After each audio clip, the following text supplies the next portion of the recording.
I'm Nick Snow, watching government for Oil and Gas Journal in Washington, D.C.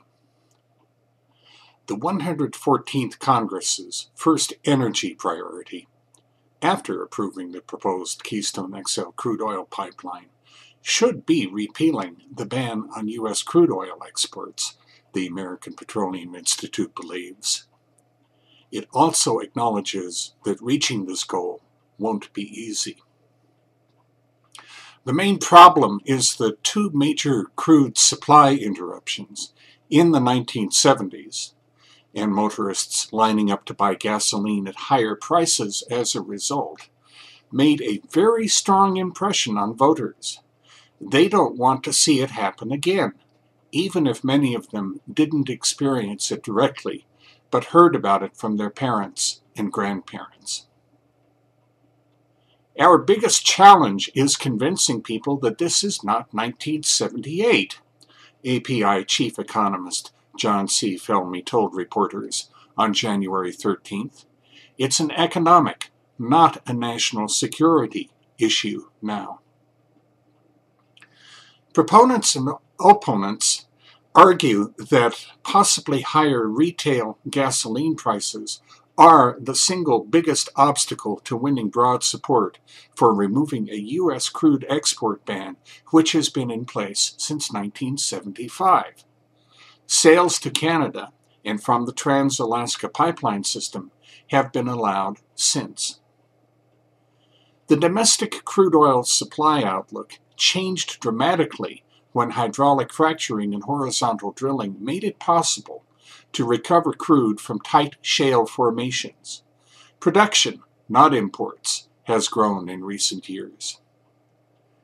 There isn't a single credible economist who believes allowing more crude exports would raise prices at the pump now, said Kyle Issachauer, API's Vice President for Regulatory and Economic Policy, who also participated in the luncheon briefing.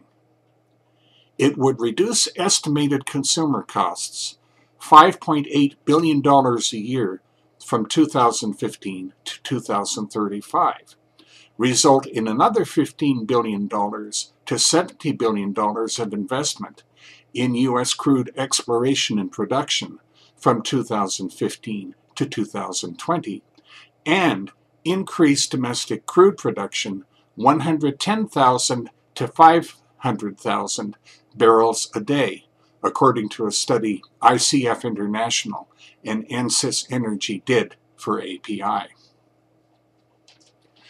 The study also said that lifting crude export restrictions could reduce the U.S. trade deficit $22 billion by 2020. Every $1 billion improvement in the deficit translates into 5,000 jobs, Felmy observed.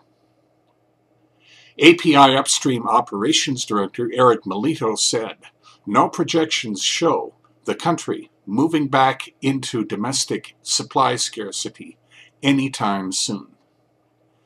Technology continues to move the industry, he explained. The fracking we see now is different from 5 years ago.